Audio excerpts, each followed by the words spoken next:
Pollster US 2020 is produced in cooperation with A4 Media. This episode was recorded Tuesday, October 6, 2020. Please enjoy.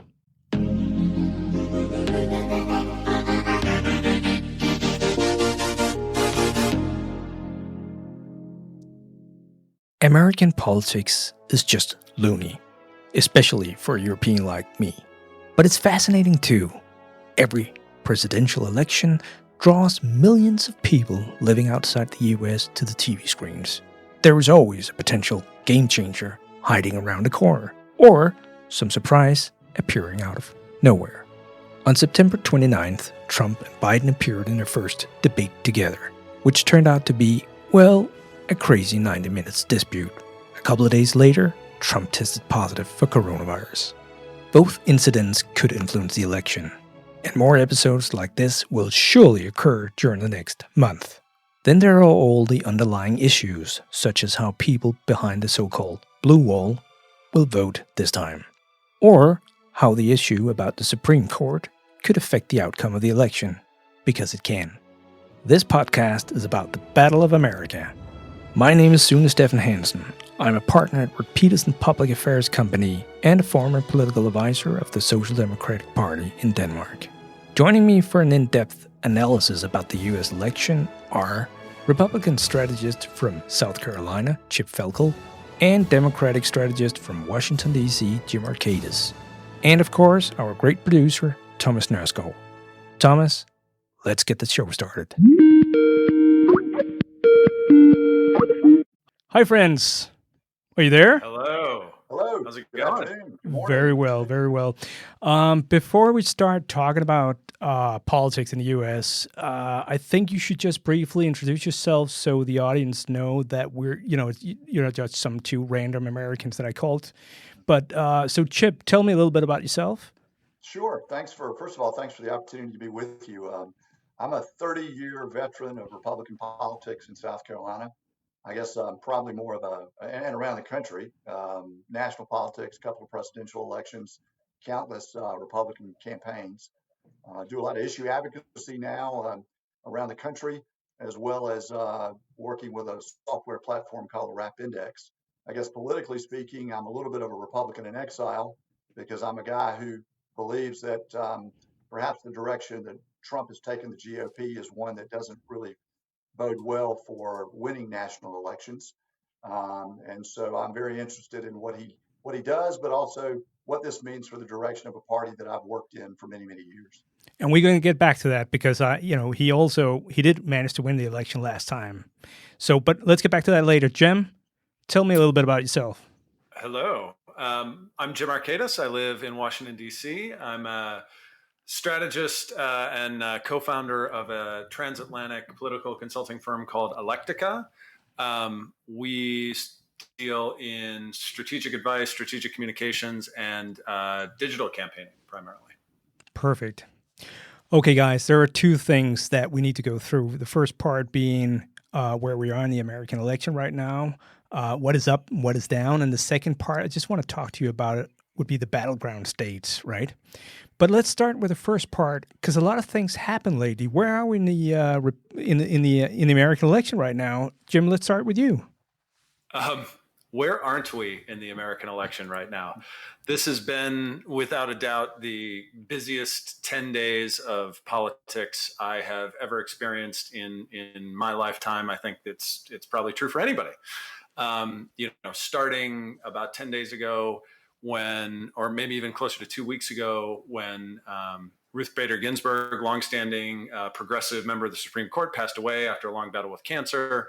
This automatically threw the race into a giant question mark because Trump technically does have the right to nominate a new member to the Supreme Court, which is a really vitally important question because the Supreme Court composition would essentially go in a very conservative direction, presuming Trump would have nominated a very conservative judge, which he did, in Amy Coney Barrett.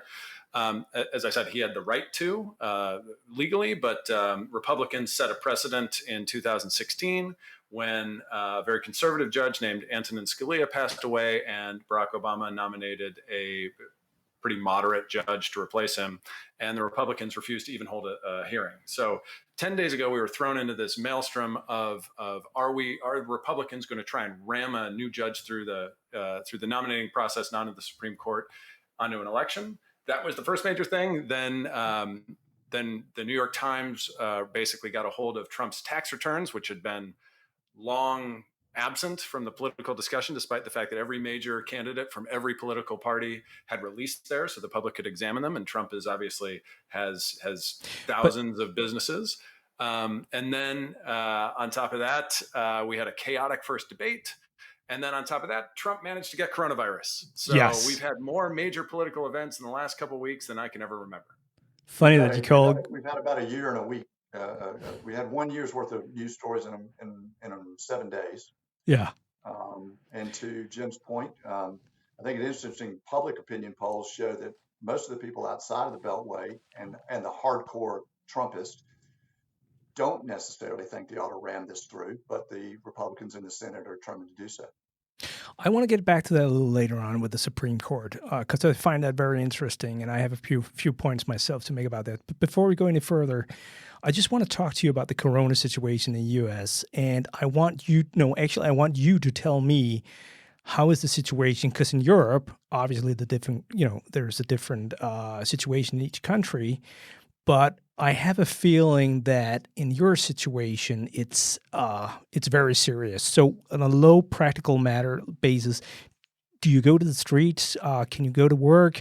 Can you just bring us into your world just before we go to the whole corona and how it affects Trump?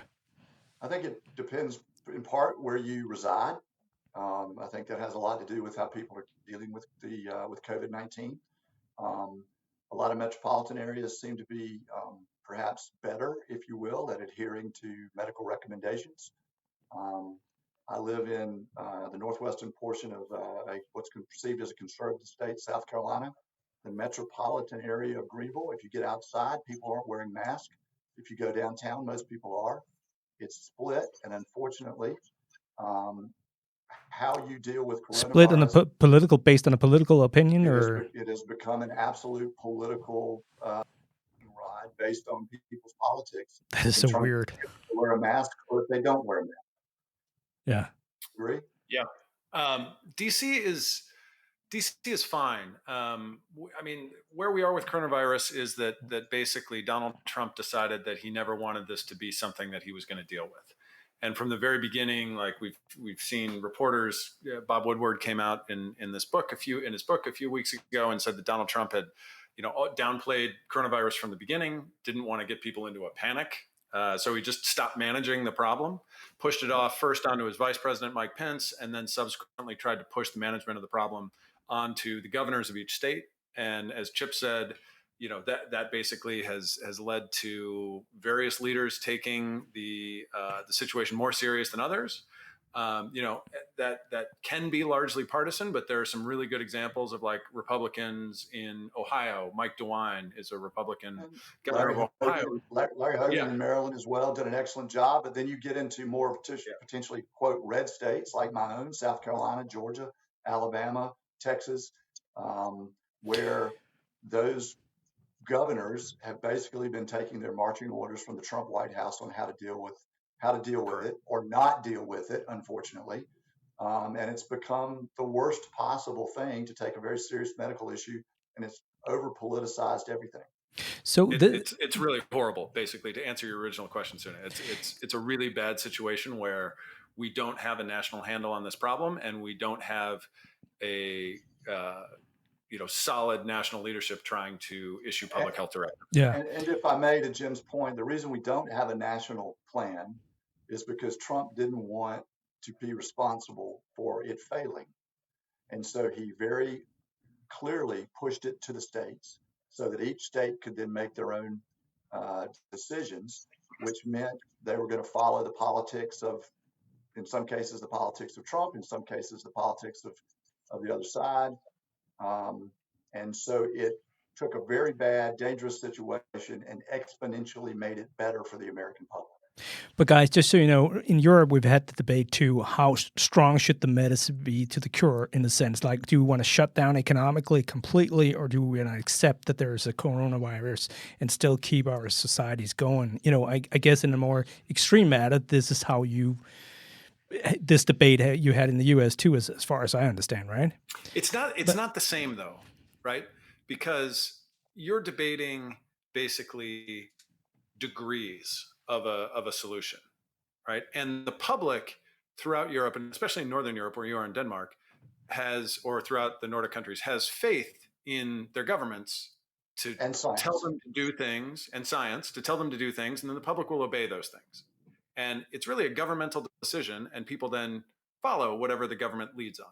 In the United States, it has been so politicized that nobody trusts Trump to say the right thing. There is a good degree of trust in Dr. Anthony Fauci, who's been the most public medical expert to speak on this, right?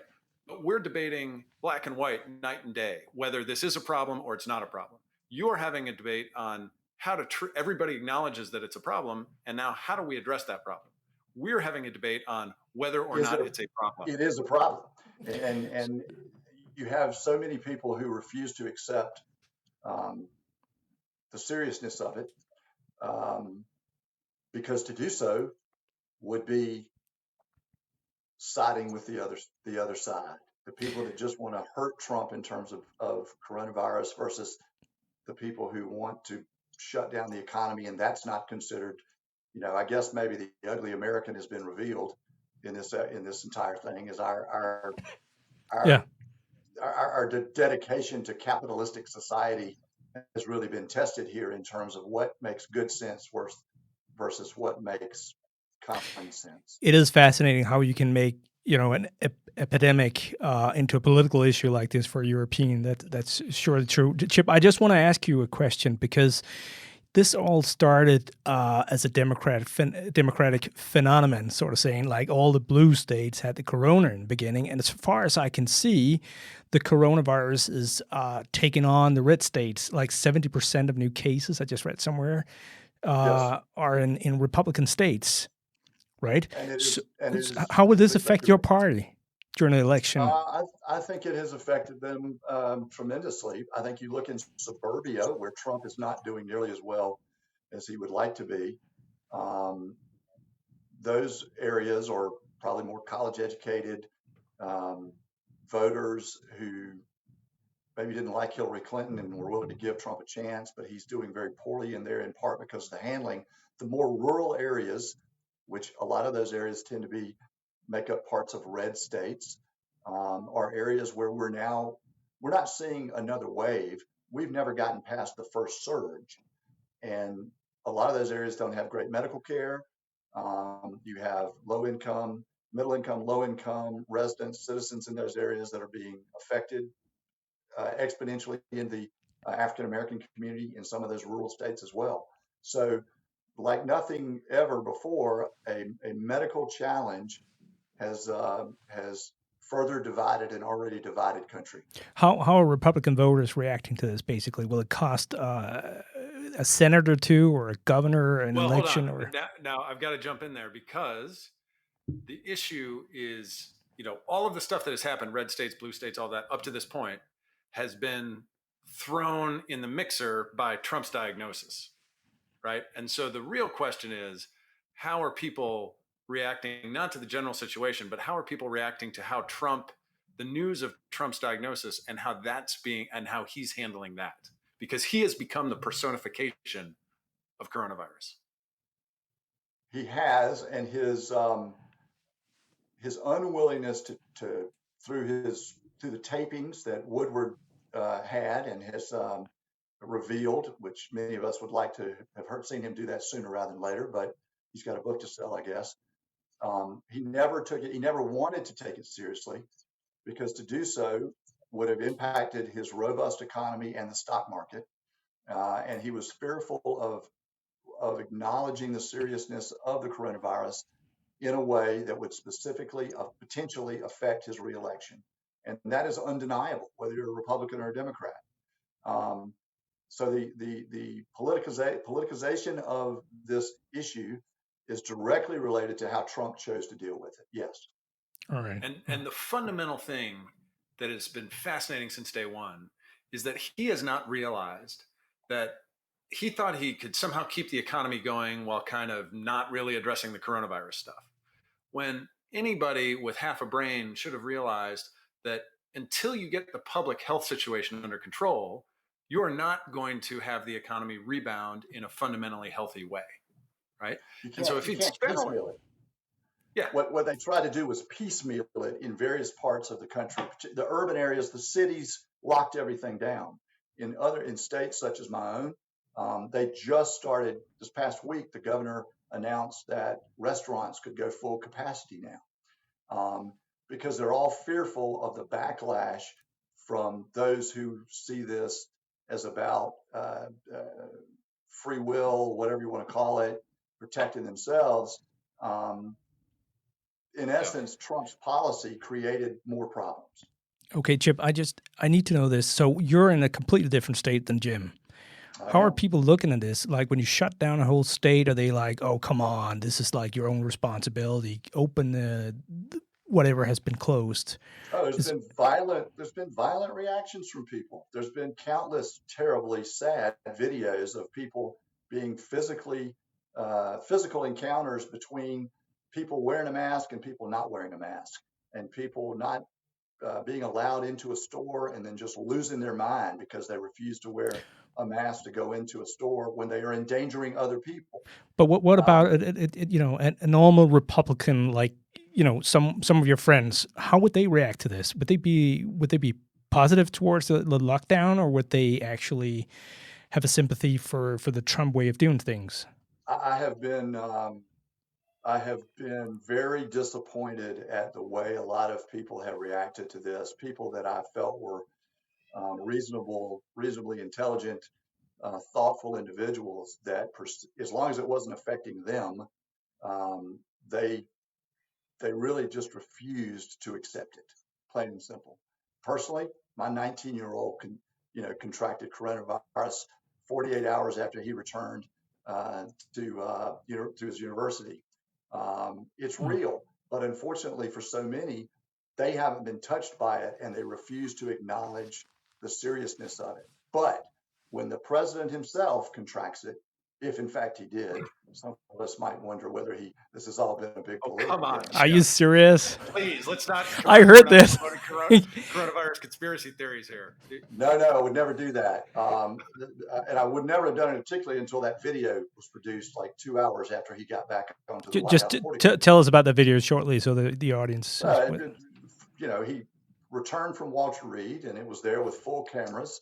Trump is there wheezing as he was standing on the portico directing the photographer to get the right shot so he could look strong and virile, and they quickly pointed out that he's better equipped to deal with coronavirus now because he's actually had it. All right. Okay, so great. Before we move on, I just need to know, because Jim, you mentioned another thing that had been in debate recently. I just want to go through that. That's the tax papers that the New York Times released.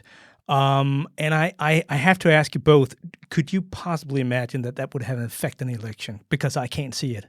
So I hear a lot of media talking about it, but I don't see it resonate with any voters, to be honest. So here's the way. So I think, so I work for, consult with and what we call an independent expenditure consulting the Biden campaign. And I see a lot of polling and I see a lot of message testing. And what we've seen so far is that voters don't really care that he hasn't paid very much in taxes. Like, it's the system's at fault. He's just exploiting the system. He's smart. Right? What they do care, and like, Trump has, if there's one issue area where Trump retains at least a tie, if not a slight advantage over Biden, it's who would manage the economy better. And the first place that people's minds go is Donald Trump is a good businessman, because that's what he's told everybody for the last 30 years, right? But the place where Trump might be vulnerable on this issue is the hundreds of millions of dollars he owes, to foreign banks and to foreign governments and all of his foreign entanglements. right? Much of which is coming due 3 years into what would be a second term, and how that then leverages him Yes. based on who he owes.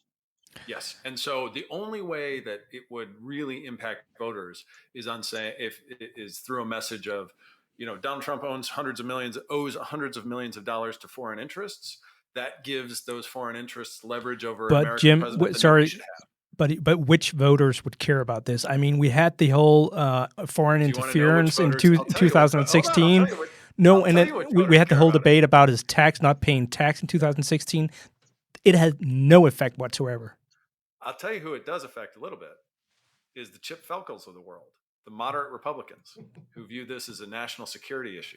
But how many guys are you, Chip? I think there are more of us than people realize, and I think that this has been the one thing. Jim's right. The one thing that I have heard in the last since that story broke is well, number one, he started. There's a saying in the States related to baseball. Trump was born on third base, and he thought he'd hit a grand slam.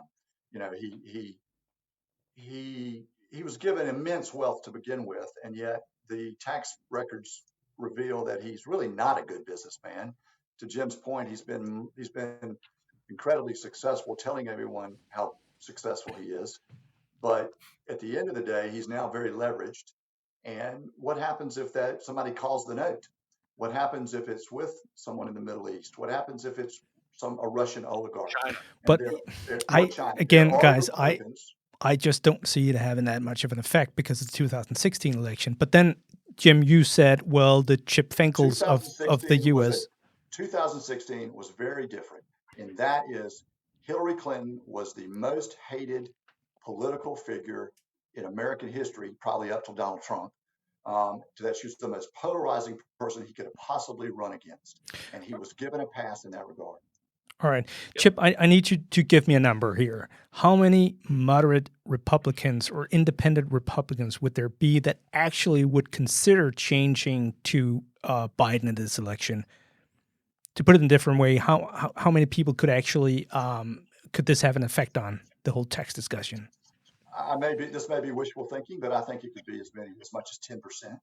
You think so? Because we always see the 91 approval rating. I think that's high, but even if we're talking 2-3%, which maybe is more realistic, in a tight election, I said wishful thinking, hoping there's some semblance of a party left when this is all over. However, let's say 5. Okay, Chip. 5%. For the next program, we need to know that number specifically. Can you find it, you think? I'll make sure you have it. Sure. Perfect. Yeah. Okay, guys, we need to wrap this off and move on to the battleground states of the United States of America. Okay, guys, let's talk about where the battle will actually, where will it take place? And I'm going to ask you, Jim, can you tell me the 3 most important states that you think will be, this election will actually be very dependent on what happens there? So I would have given you a different answer probably a month ago. Because a month ago, I would have been nervous about Pennsylvania, maybe Michigan, Wisconsin. I would have been nervous about those. I maybe even would have been nervous about Minnesota. But now what's that? Florida. Now I would tell you, I'm not nervous about the 3 blue wall states, 4 blue wall states, but I don't know that I'm nervous about North Carolina, Florida, and Arizona. Why is that? Because in all those, the first 3 states that I mentioned were sort of around, Biden was leading by somewhere on the outside edge of the margin of error, 4 or 5%, maybe 6 in some ways, enough that Trump could bring it back. Now, all of those states have moved, we've seen a shift in the last couple of weeks where those states are much healthier from a Democratic perspective, where Pennsylvania, there's a poll out today that said Biden was up by 10 or something. Michigan looks pretty safe by about 9. Wisconsin is sort of in that same range. North Carolina, Florida are tight. Biden is probably ahead by a point or two in each, but it's tight. Arizona, he's probably got a little bit of a healthier lead, I would bet. I bet it's 3-4 points in Arizona, but those are the closer states. Just tell me about the demographics in Arizona. Very white, traditionally conservative state. Like, John McCain was the senator there for decades. Very, very traditional conservative. Obviously, was the presidential nominee for the Republicans in 2008. A lot of retirees from those states you just mentioned. Yeah, for sure. A lot of people go to Arizona for sun. Also has a really healthy Latino, Hispanic population of people coming from Mexico and Central America, which has changed demographics there. And traditionally, there is a subset of the Latino population that will vote conservative because it's very focused on the family and traditional values and that sort of thing. But also, Democrats will win probably 70 some odd percent of the Latino vote, and that's changed. And Joe Biden is looking pretty healthy in Arizona, and if he wins, I think it'd be the first time since 1996 that a Democrat has carried the state of Arizona. Okay, that's pretty good, Chip. What do you think? Well, I think I mentioned for Arizona, which is really a big state to be in play because it has been a Republican state for so long. I do think there's an influx of people from Michigan, Wisconsin, Ohio who have retired to Arizona or to Florida, and so they take their politics with them. In Florida, you have how many people would that be? Percentage-wise of that, what do you think? Florida or Arizona? Probably 20% of their populations, both are probably retirees from other states. Yeah. So, but in Florida particularly, you have this mixture as well with the Latino vote, but you have a confluence there. You have Cubans who are anti-Castro and are scared to death of anything that resembles socialism, and Venezuelans, and Venezuelans as well for their history from their previous homelands. And so that has been something that the Trump campaign is pounding on, this move that the National Democratic Party is really a National Socialist Party. And so I think there is an undercutting there certainly within the Florida Hispanic vote that is going to be an interesting mix. I think it's interesting. Jim mentioned North Carolina, right? I'm about 30 miles from that border. That's 50 kilometers for you Europeans scoring at home. Thank you very much. And North Carolina was trending, I think, towards Biden, and they had a Democratic senatorial candidate who was doing quite well and beating Tillis by 15 points at least, Cal Cunningham. But in the midst of everything we've been dealing with politically here that we've already discussed on this today, is that individual has been revealed has been engaged in a sexting romance with a advisor. Hold on now, wait a minute. Just hear me out. Okay. That undercuts the momentum that they had in that state with some people. I do still think Cunningham beats Tillis, but how that then affects the presidential race, I think, will be interesting. Here's what I've seen. Okay, so Cunningham is the Democrat. He's a Democrat senatorial candidate. He's the one Chip just mentioned was in this sexting affair, and people. Yeah, and it's the most innocent sexting affair you've ever seen. Can you just give us a few words more than that? Yeah, we don't want. This is a family. I thought this was a family show. We don't want to go there.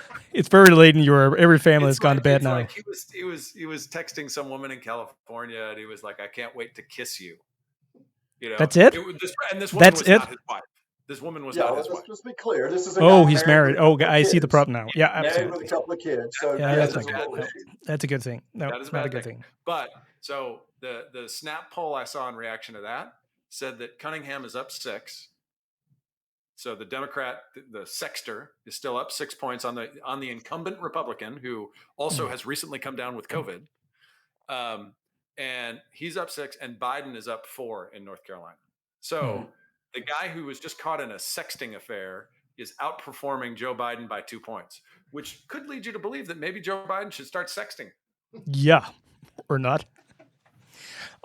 Okay, guys, that's very interesting. I think Florida might take on this. Florida obviously is going to be very good. It's hard to see that Trump can win the election without Florida, and it's true. You have I think that is impossible. Yeah, and I think you have.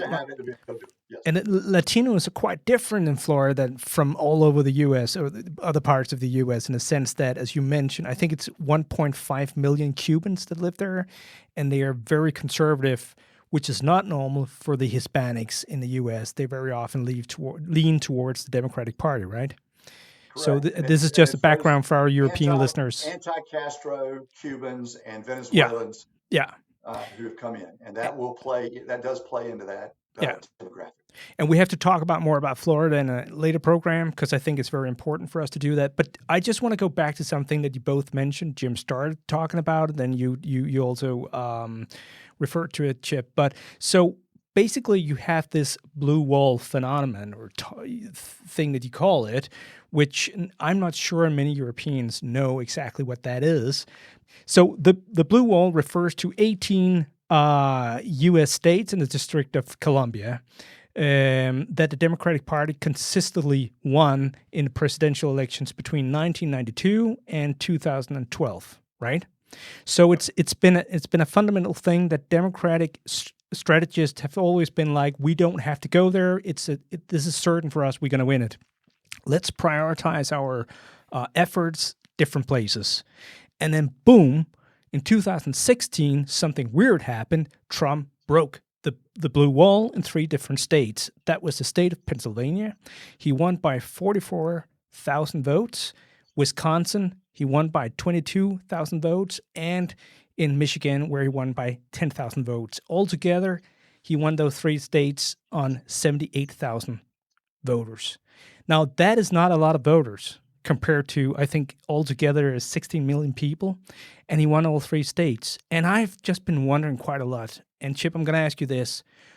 Where did Jim's party fail? I want to hear. Because I want Chip to, how did Jim parties fail? Like, he was not supposed to fail as one. Why did he do that? That is Jim's party. I think they failed in that they took it for granted that Clinton did not spend enough time in those areas, and particularly Wisconsin and maybe Michigan, I guess, where they simply took it for granted, and they didn't. And no one did. No one in August of 16. Everyone assumed Hillary Clinton would be elected. But I don't think that they paid enough attention to their traditional voters and paid them attention in a way that made them feel loved and appreciated. And Trump seized on that. Now, to that point, you said this earlier, it doesn't take a lot of independent Republicans, moderate Republicans, moderate Democrats. I think in those states, there are people that would gravitate from Obama, that they aren't necessarily committed to party as much as maybe each party would like to think they are. And those are the people groups like the Lincoln Project has spent an inordinate amount of time and money trying to pull back away from. Can you just elaborate on the Lincoln Project?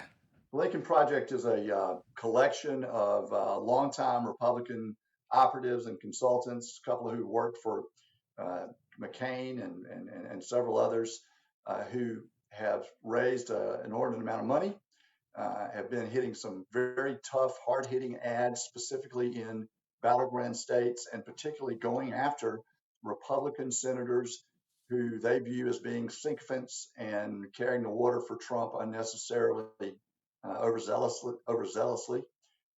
And they have had an impact in states like those, I believe, where they've convinced people or are convincing, and their goal is not to get 10%. They think if they can move 2 to 3%, to your earlier point, then they can assist, and their efforts are to beat Trump.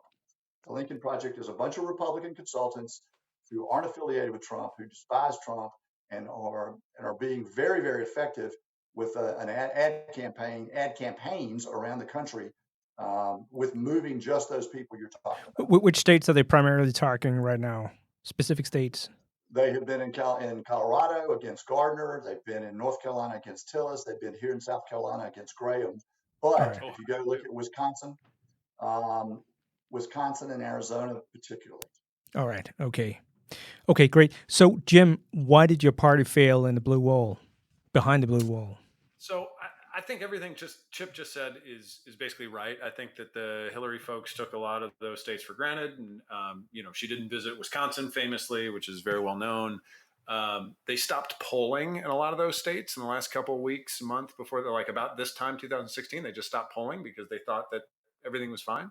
I also think that there is a very unique reason that Donald Trump won all of those states. And it's something that Chip alluded to earlier, which is true. Hillary Clinton is basically the most polarizing and, to some percentage of the country, the most disliked major party nominee up until this year with Donald Trump we'd ever had in the United States. So when you combine that with her not going there, her being disliked previously, the presence of a third party candidate, Jill Stein for the Green Party, that took away a non-negligible percentage of voters in a couple tens of thousands of votes. I forget what Jill Stein's total in Pennsylvania was, but it was something like 45,000 votes, right? Not saying that all of them would go to Hillary, but it did peel off a certain level of her support.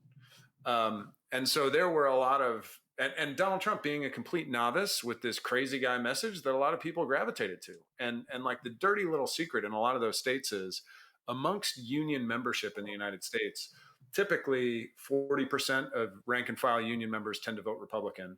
In 2016, it was closer to 50 because of Donald Trump's working man populist message. And so when you combine all those factors, her not going there, them not polling, her taking the voters for granted, the existence of a third party candidate, her not being liked, Trump's, neophyte populist message, that created just enough for him to sneak through. So Donald Trump is should be credited for running a race in 2016 where he got just enough of those voters. But this was not some amazing, wide sweeping phenomenon. He got incredibly lucky in 2016, and we should never lose sight of that. So I might challenge you on that one. So this is very interesting because you're both with the tactical maneuvers during the election campaign, right? But if you look at the underlying structures, we just got to, so the fact is that the Republican Party under Donald Trump has become the working class party, basically. And this is not something crazy happening in the United States of America. This is something we see in Europe too and around the world, in the Western world, that what parties that are right from the center, sort of saying, in these years appeal to the working class people, not the left parties, which traditionally have had a lot of working class people. So Donald Trump, his message resonated with a lot of these workers that are afraid of globalization and other things. Yeah. And I think so. We got to credit the man for what he's done in that sense. He got 60 million voters, right? Which is the most voters for a Republican president since Bush, I think. So it's not just that he was lucky. There were a tremendous amount of people that actually understood his message and felt with him. And Jim, you and I attended. Well, I did. I attended his what do you call it? Rallies. And the energy you see at these rallies, you gotta understand that those people are actually people getting back home to their neighbors, talking about this man. They bring the message on because they feel it very strongly. We've experienced this ourselves. But it isn't, and this is probably where what you just described, what happened in Europe before it happened in the United States, which was a move for those working class people. But the message is not a Republican message. The message is really more of a nationalist, populist message, that they've been left out, that jobs were sent overseas through NAFTA, through trade agreements that those unions are fighting for as well, for those jobs. And that's what made that appeal, whereas Clinton was perceived as being more of the same. Trump was telling them he was going to fight for them, and that we shouldn't be getting into wars that we had no business getting into. And because let's face it, the people in the United States military are coming from those working class families, and those kids are going to Iraq and Afghanistan. And that was an appeal, as well as those people had been left out, and he heard, and he convinced them that he was listening and heard them. And whether he truly did or not, we'll see. Yeah. Absolutely. But this is not but also, Sune, remember, the guy lost the popular vote by 3 million votes. Which just proves the fact that Hillary Clinton wasn't the most disliked candidate after all. That's how well she did, despite the fact 63 million people voted for her, Jim. But that speaks to how disliked Trump was too, how noxious Trump was. But he was, like I say all the time, political candidates, the number one defining factor about what makes a really great political candidate is sensing the moment and being in the right place at the right time with the right message. And that's what Donald Trump was. Yeah. For just enough people in just the right moment. And I want to give you this. Due to the existence of the Electoral College. Sure. Yeah. Which, is something unique to the United States. So. Yeah. And I want to give you this. This is a lot of luck. Before the 2016 election, Scalia, the Supreme Court justice, died, and you had to appoint a new court justice. And actually, I just ran the numbers, and this I found it from Washington Post, just so you know. And in Pennsylvania, Wisconsin, Michigan, the three blue walls that he actually broke through, 1.7 million voters actually indicated that they were voting for Donald Trump because you had to appoint a nominee for the Supreme Court. So this was their most important agenda for voting Donald Trump. And obviously, some of these voters might not turn up on voting day if it hadn't been for Justice Scalia dying a few weeks earlier. So in that sense, there's always something happening around an election, which is something you can't predict. But he was very good at catching the moment there. Yes, but that phenomenon in 2016 is about to be flipped on its head, because Democrats traditionally do not see Supreme Court justices as a true motivating factor. The polling that we've seen in the last couple of weeks, since Republicans have said basically that they're going to ram through the nomination of a very conservative Amy Coney Barrett to the Supreme Court, with a few weeks before the election, has fired up Democrats and gotten them to realize the importance of these nominees. And you see it structured. Oh, yeah. Do you think so, Jim? Right, that traditionally Republicans have voted on Supreme Court nominations, or they voted on the potential for the impact on the court. Yes. And I do think you're seeing that change in this cycle.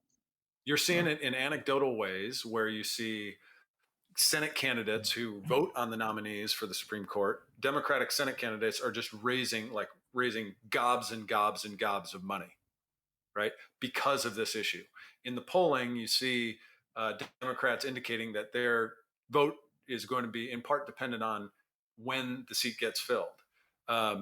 We see around 60% of the public generally that says we're in the middle of an election. People are already voting. We should wait till after the election to fill this seat.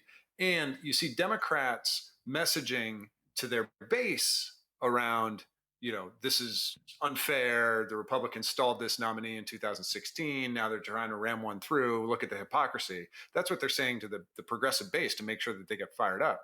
But what they're saying to the independent moderate voters are, this really conservative woman who Trump has just nominated is going to vote to take away health care, because there's a case involving Obamacare that's going to be heard in front of the Supreme Court the week after the election. She's going to vote to overturn Roe v. Wade, which is the abortion case. She's going to kick Dreamers out of the country, which are these kids, Latino kids who've been brought in from Mexico when they're 2 years old, but are undocumented. And she's going to overturn civil rights for gay and lesbian couples, right? Democrats, Joe Biden is messaging to middle America around the impact that the nomination of Amy Coney Barrett to the Supreme Court will have. But the real question to that is, though, while that is a great motivator for Democratic voters, the fact of the matter is she will be nominated. She has been nominated. She will be confirmed. You think so? We're about to close, guys. Three or four Republican members of the Senate Judiciary Committee have coronavirus. Well, okay, wait a minute. It's going to work. Take COVID out. If you took, and you can't, but given just the calendar, whether they vote or not, there's a good likelihood she's going to be on the Supreme Court. Now they can use it as a motivator. My question to Jim is, if it's a done deal, if she's already been confirmed, if they ran it through, what does that do to November 3rd? Is it our anchor vote, or is it a I think it's an anger vote. Yep. I think people are going to be so ticked off that they did this. It helps the blue wave, right?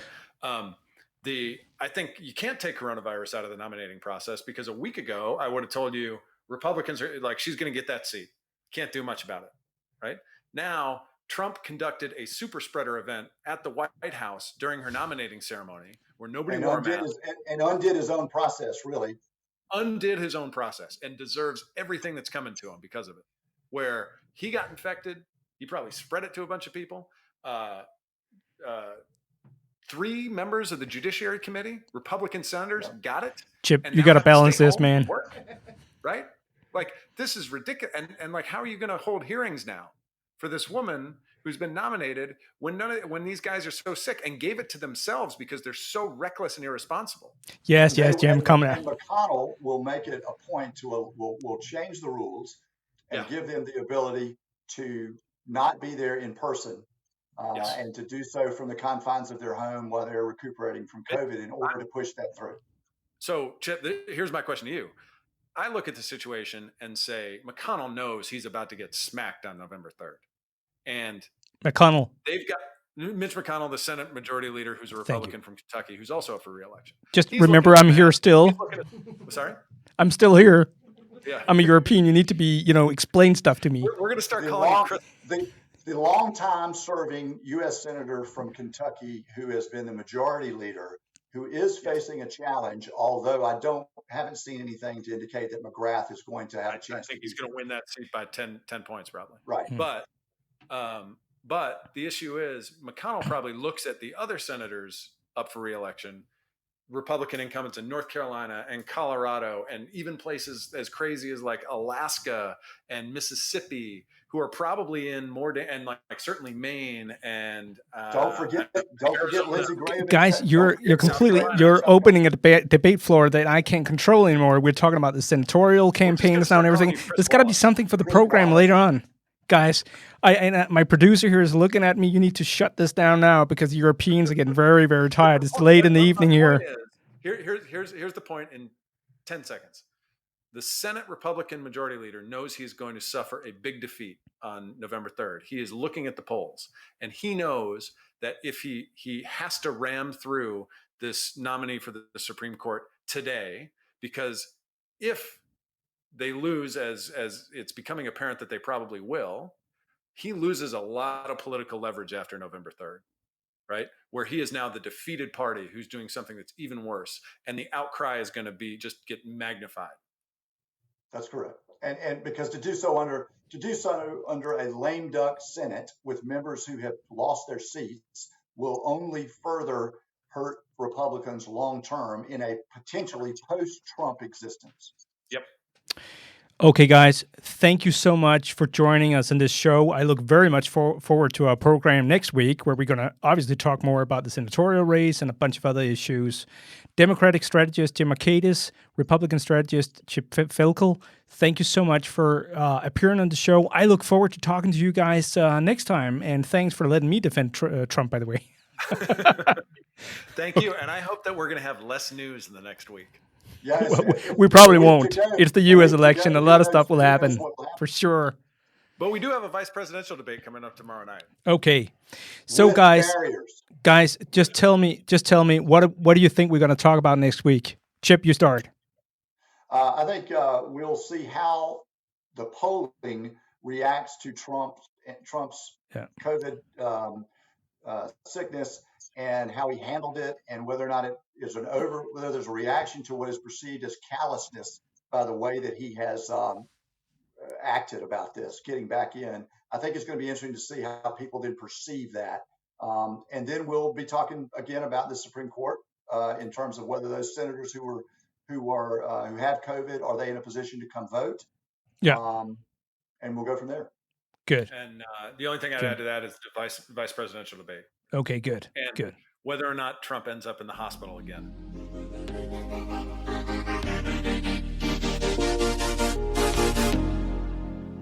Pollster US 2020 is made in cooperation with A4 Media. Find us on Libsyn, iTunes, Spotify, YouTube, or where you usually find your podcasts. If you like this podcast, please remember to follow us on Facebook, Twitter, and LinkedIn, and remember to subscribe in your podcast app. Thank you for listening.